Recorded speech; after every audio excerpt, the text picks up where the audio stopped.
আমেজকা বলো। কিরে বাড়ি ফিরলি না যে? তোর না কালই বাড়ি ফেরার কথা ছিল, সুমন বললো। না আমেজকা, কাল ফিরতে পারিনি। আজ ফিরবি তো নাকি?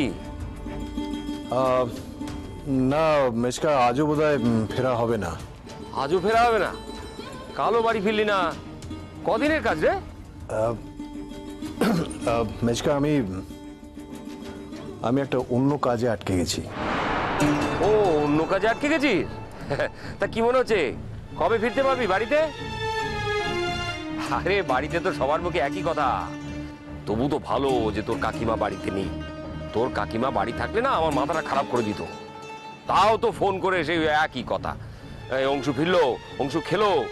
উফ, তোর কাকিমা যে কেন বাপের বাড়ি যায় বুঝি না। বাপের বাড়ি যায় শরীরটা নিয়ে, মনটা এখানে ফেলে রেখে যায়। তার থেকে যাবার কি দরকার বাবা?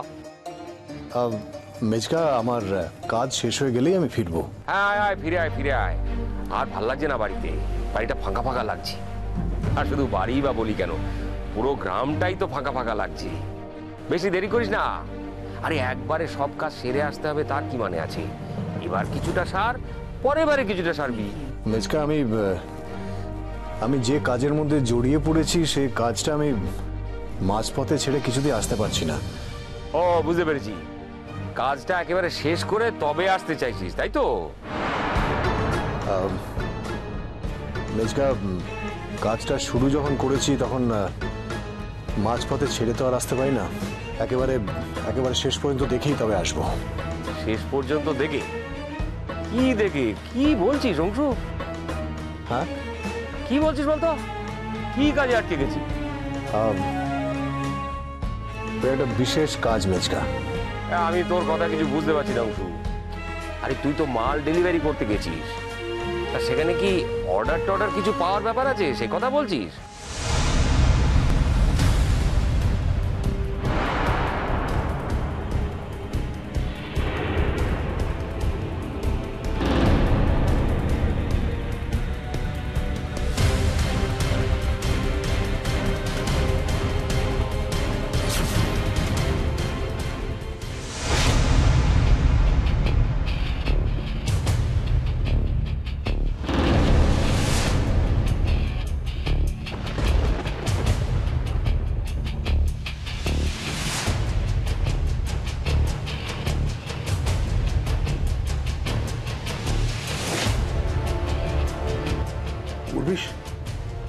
উর্বিশ, ঘুঙুর কোথায়? ঘুঙুর, এই ঘুঙুর, ঘুঙুর। উর্বিশ, কি হয়েছে তোমার? আরে বলো আমাদের, বলো। মিস্টার সেনগুপ্ত যদি না বলতো আমি তো জানতেই পারতাম না তোমার এই অবস্থা। এসব কি করে হলো? এটা কোথায় ভর্তি হয়েছো তুমি? দেখো বাবা, দেখুন আঙ্কেল, পার্টির দিন রাত্রিবেলা ঘুঙুরের সঙ্গে আমার খুব গন্ডগোল হয়। ওখান থেকে বেরিয়ে চলে যায়, আপনারা তো জানেন সব। আমরা জানি উর্বিশ, আমরা সবটা জানি। তুমি তুমি এখন বলো না উর্বিশ যে আমার মেয়েটা কোথায় আছে। আমার মেয়েটা বাড়ি ফেরেনি এখনো, প্লিজ বলো না ও কোথায় আছে, তুমি জানো। আপনি আমাকে কথাটা একটু শেষ করতে দিন প্লিজ। নন্দনা, নন্দনা, আমাদের একটু পেশেন্ট তো হতে হবে, একটু সময় দিতে হবে। এতক্ষণ যখন দিলাম, কারণ ও একমাত্র জানে যে আমাদের মেয়ে কোথায়, ঘুঙুর কোথায়। ওকে বলতে দাও প্লিজ। একটু সময় লাগছে মেজকা। হ্যাঁ, সময় যে লাগছে সে তো বুঝতেই পারছি। তাহলে তুই কথাটা কি বললি মাঝখানে, যে শুরু করেছি শেষ না করে ফিরতে পারবো না?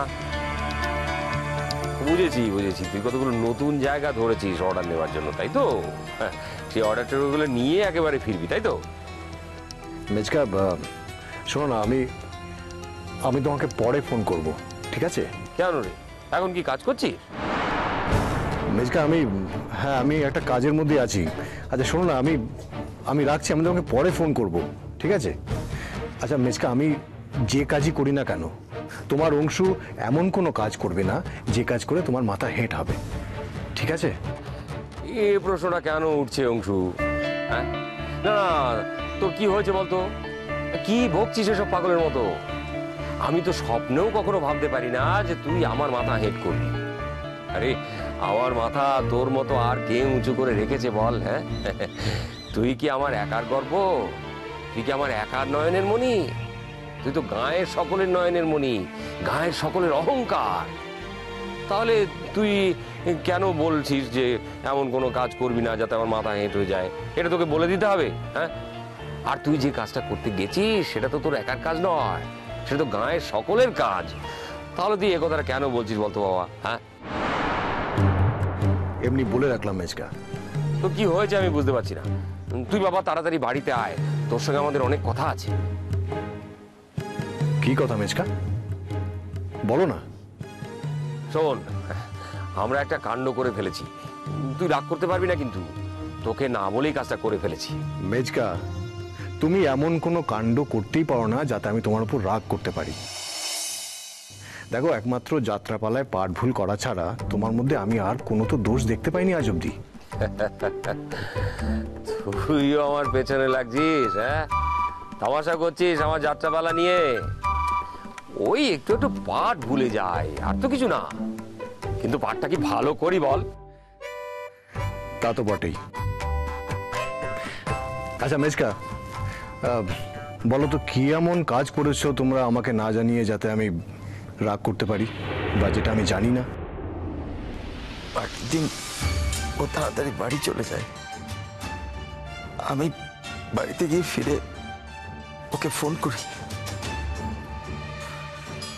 ফোন করতে ও আমায় বলে যে ওর একটা শর্ত আছে, শর্তটা না মানলে ও আমাকে বিয়ে করবে না। আমাকে বলে যে ওকে সঙ্গীতের পরে লং ড্রাইভে নিয়ে যেতে হবে। বাধ্য হয়ে আমি আমি ওকে হ্যাঁ বলেছিলাম, কিন্তু কিন্তু ভেবেছিলাম যে ও হয়তো ভুলে যাবে। বাট না, সঙ্গীতের দিন ও আমাকে বলে যে প্ল্যানটা মাথায় আছে তো। আমি তখন ওকে হ্যাঁ করে দিই।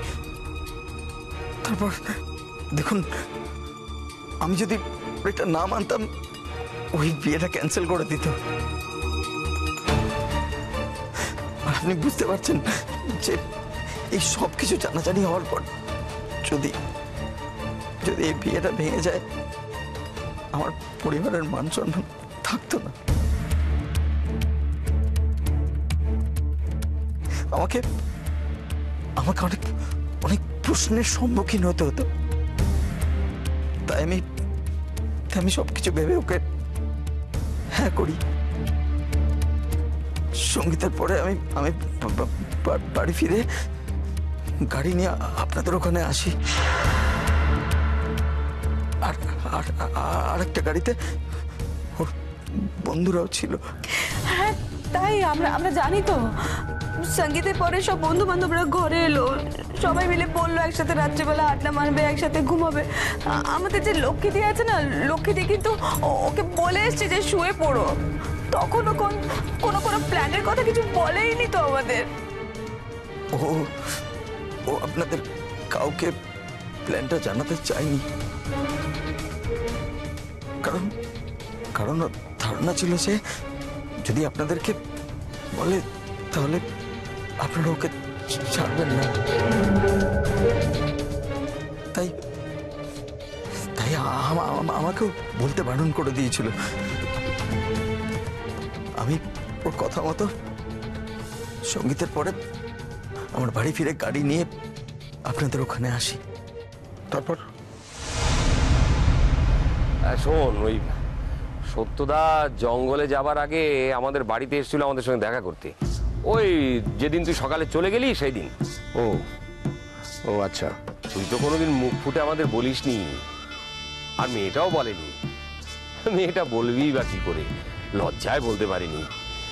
তুইও তো কম কথা বলিস, তুই তো নিজের কথা কখনো বলিস না। কিন্তু আমরা যে বুঝতে পারিনি তা তো আর নয়। ঠিক তেমনি সত্যদা বুঝতে পেরেই আমাদের বাড়িতে এসেছিল। তার তো মেয়ে। মেজকা, তুমি কি বলতে চাইছো একটু খুলে বলো তো, একটু পরিষ্কার করে বলো তো। মানে তুমি কি বলতে চাইছো আমি কিছু বুঝতে পারছি না কিন্তু। দেখো, এমনিতেই আমি অনেক টেনশনের মধ্যে আছি। তুমি কি বলতে চাইছো একটু ভালো করে বলো তো, একটু পরিষ্কার করে বলো। কিসের টেনশন রে? মেজকা, তুমি কি বলতে চাইছিলে সেটা আগে বলো না। দেখো, কাজ থাকলেই তো টেনশন থাকবে। না না, ওই সত্য দাদা বলতে এসেছিল যে আমি তো জঙ্গলে যাচ্ছি, তা জঙ্গলে গিয়ে তো কত মানুষ বাঘের পেটে চলে যায়। ওই আমিও প্রত্যেকবারে জঙ্গলে যাই আর ভয় করে যদি আর না ফিরি, যদি বাঘের পেটে যাই, তা আমি না ফিরলে আমার মেয়েটার কি গতি হবে। তাই আমার মেয়েটার একটা গতি করে দিতে হবে, এই বলতেই ও সত্য দাদা এসেছিল আমাদের বাড়িতে। মেজকা, মেয়েটার গতি করার কি আছে? ভালোই তো চাকরি করছে। আর সত্য কাকাকে বারবার জঙ্গলে যেতে বারণ করা হয়েছে, আর শকুন্তলাও বারবার বারণ করেছে। এবার সত্য কাকা যদি কোনো কথা না শোনে তাহলে কার কি করার আছে? সেটাই হলো কথা। ওর চিন্তা হলো আসলে মেয়েটাকে নিয়ে। মেয়েটা তো বড় হয়েছে, তাকে তো পাত্রস্থ করতে হবে। ওই তারই একটা কনফার্মেশন পেতে এসেছিল। কিসের কনফার্মেশন? কিসের কনফার্মেশন মানে? আরে এ তো সবাই জানে তুই শকুন্তলাকে পছন্দ করিস, শকুন্তলাও তোকে পছন্দ করে, তোদের একদিন বিয়েও হবে, এটা তো সবাই জানে।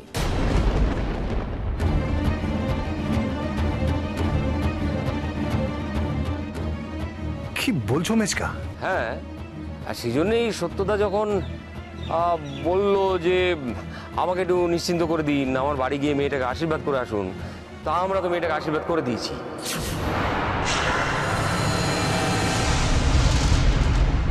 ইস, কি কাণ্ড! আমরা তো এসবের কিচ্ছু জানি না। জানেন, আমরা তো দোতলায় থাকি আর ও থাকে তিনতলায়। দোতলা তিনতলা একেবারে সেপারেট। আমরা জানিও বাড়ি ফিরে ঘুমিয়ে পড়েছে, ও যে আবার রাত্রে বেরিয়ে। প্লিজ প্লিজ আমাকে পুরো কথাটা শুনতে দিন। আপনি তো বুঝতেই পারছেন, আপনি আপনার ছেলের খোঁজ পেয়ে গেছেন। আমি কিন্তু এখনো আমার মেয়ের খোঁজ পাইনি। তুমি বলো উর্মিশ। আমরা লং ড্রাইভে যাচ্ছিলাম, ঘুমুর ক্রমাগত বলে যাচ্ছিল, আরো জোরে আরো জোরে। আমি আমি খুব ভয় পেয়ে যাচ্ছিলাম।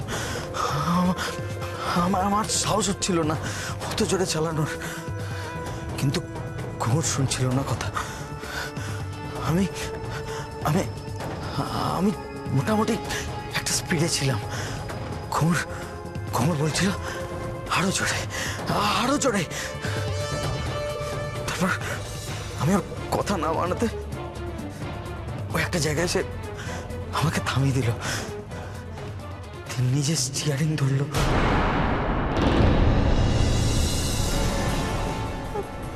তারপর একটা সময় দেখতে পেলাম উল্টো দিক থেকে একটা লরি ফুল স্পিডে আসছে। আমি ঘুমুরকে বললাম, ঘুমুর কাটাও কাটাও।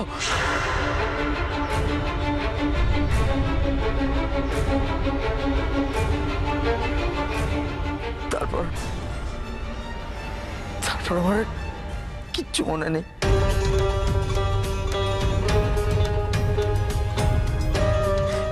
বিশ্বাস করুন, কিচ্ছু মনে নেই। যখন যখন আমার জ্ঞান ফিরল, আমি দেখলাম কোথায় একটা পড়ে আছি। আমার মুখের সামনে দুটো অজানা মুখ। তারাই আমায় বললো যে আপনার অ্যাক্সিডেন্ট হয়েছে। আমার বললো যে আপনাকে হসপিটালে অ্যাডমিট করতে হবে। আমি কথা বলার অবস্থাতে ছিলাম না। আমি কিছুই মনে করতে পারছিলাম না। তারপর গাড়িতে আস্তে আস্তে আমি আবার সেন্সলেস হয়ে যাই।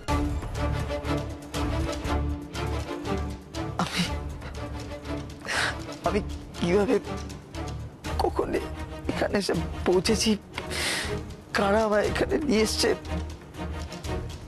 এসব কিচ্ছু আমি জানি না, কিচ্ছু না। তাহলে আমার মেয়েটা কোথায়? মেয়েটা কোথায় গেল আমার? তার মানে তোমাদের গাড়ির অ্যাক্সিডেন্ট হয়েছিল, তুমি গাড়ি থেকে ছিটকে বাইরে পড়ে গেছিলে, কিন্তু ঘুঙুর সে কোথায়? আর তোমরা কোন রাস্তায় বেরিয়েছিলে?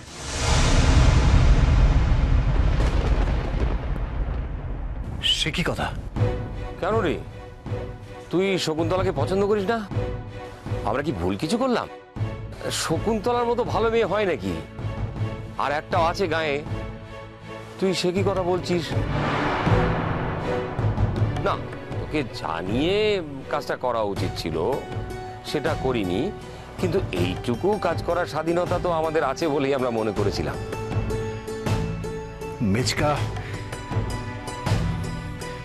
মেচকা কেউ ভালো হলেই যে তাকে বিয়ে করতে হবে এটার তো কোনো মানে নেই। কি বলছিস রে অংশু? মেয়েটা যে তোকে মনে মনে ভালোবাসে, তার কি হবে? তুই মেয়েটার মনের কথা বুঝতে পারিসনি? আমার সঙ্গে কথা না বলে, আমার সঙ্গে আলোচনা না করে এটা তোমরা না করলেই পারতে মেচকা। এনিওয়ে আমি এখন রাখছি ফোনটা, আমি পরে তোমার সাথে কথা বলবো।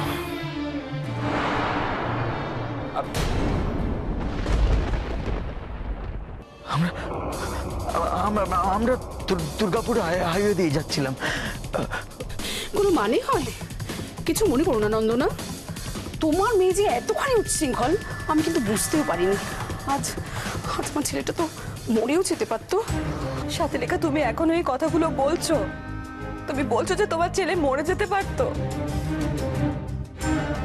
আমার কথাটা একবার ভাবো। আমরা আমাদের মেয়ের কোনো খোঁজ পাচ্ছি না, এখনো জানতেই পারিনি যে মেয়েটা কোথায় আছে। মাঝে মাঝে মনে হচ্ছে যে এরপর আর কখনো মেয়েটার খোঁজ পাবো কিনা। উর্বিশ যেরকম বললো তাদেরও মনে হচ্ছে। এখন আমাদের কি করণীয় বলো তো? কি করবো আমরা এখন? ইমিডিয়েটলি থানাকে জানাতে হবে, ওই লোকাল থানাকে জানাতে হবে, কারণ যেখানে অ্যাক্সিডেন্টটা হয়েছে গাড়ি তো আর ওখান থেকে মুভ করবে না। ওরা এক্স্যাক্টলি হাইওয়েতে কোন জায়গায় ছিল? উর্বিশ, তোমরা ঠিক কোন জায়গায় ছিলে? আমার যতদূর মনে হচ্ছে আমরা বর্তমানের কাছাকাছি পৌঁছে গেছিলাম। বর্তমানের আগে কোথাও কিছু একটা ঘটে থাকতে পারে। বিশ্বাস করুন, আমার লোকেশন কিচ্ছু মনে নেই, কিচ্ছু না। মনে করতে গেলেই আমার শরীর খুব খারাপ লাগছে। না না না না উর্বিশ, তোমাকে কিচ্ছু মনে করতে হবে না, কিচ্ছু না। একদম চুপ, একদম চুপ। ছেলেটা যে আমার বেঁচে ফিরেছে, এই যে আমার কত জন্মের তপস্যার ফল।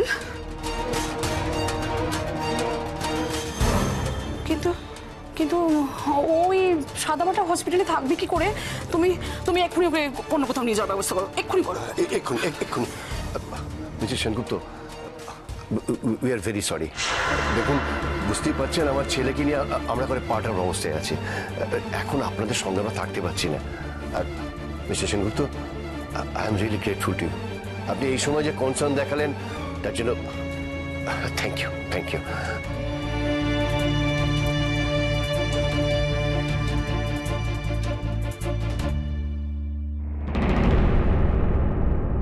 নিজেকে সেভ করার জন্য এইটুকু কথা আমাকে বানিয়ে বলতেই হতো। আমরা ছিলাম বাসন্তী হাইওয়ে, কিন্তু আমি বলেছি দুর্গাপুর হাইওয়ে, যাতে ওদের ফোকাসটা একদিক থেকে ওদিকে চলে আসে, যাতে ওই গাড়িটা চট করে আর খুঁজে না পায়। আমি জানি যে ঘুঙুর স্টেট, আমি জানি না ওই বাড়িতে আদৌ আর আসবে কিনা, নাকি আনআইডেন্টিফাইড বডি হয়েই পড়ে থাকবে।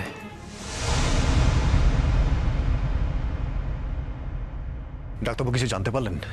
মানে দেখুন, সেই সকাল থেকে বসে আছি, কেউ কোনো খবর দিতে পারছে না। প্লিজ কিছু বলুন। হ্যাঁ, আসলে অনেকগুলো টেস্ট করার কথা ছিল তো, সবকটা টেস্ট না করে আমি কথা বলতে চাইছিলাম না। আপনার সঙ্গে কথা বলবো বলেই আসছিলাম। শুনুন, ওনার একটা হেড ইনজুরি আছে, তবে সেটা অপারেশন লেভেলের নয়, সামান্য ইনজুরি। পরবর্তীকালে যদি কোনো কমপ্লিকেশন হয় তাহলে আপনি একবার আপনার ওয়াইফকে দেখিয়ে নেবেন, আদারওয়াইজ সেরকম কিছু নেই। ও একটু কেটে টেটে গিয়েছিল, তবে বিভৎসভাবে কেটে গেছে। আমরা ব্যান্ডেজ করে দিয়েছি, এখন পেশেন্টের জ্ঞান ফিরে আসছে। আপনি চাইলে ওনার সঙ্গে দেখা করতে পারেন। আসলে উনি একটু ট্রমাটাইজড হয়ে আছেন, আপনি গেলে উনি একটু মনের জোর পাবেন আর কি। আমি সিস্টারকে বলে দিয়েছি আপনি গেলে আটকাবে না, একটা দিন ওনাকে অবজারভেশনে রাখবো, আজকে যদি ভালো থাকে কালকে ওনাকে ছেড়ে দেওয়া হবে। তবে হ্যাঁ, বাড়িতে নিয়ে গিয়ে একটু সাবধানে রাখবেন আপনার স্ত্রীকে, কেমন? আর ডোন্ট গেট আপসেট। যে অবস্থায় এনেছিলেন আমরা তো ভয়ই পেয়ে গিয়েছিলাম। আচ্ছা, আসছি।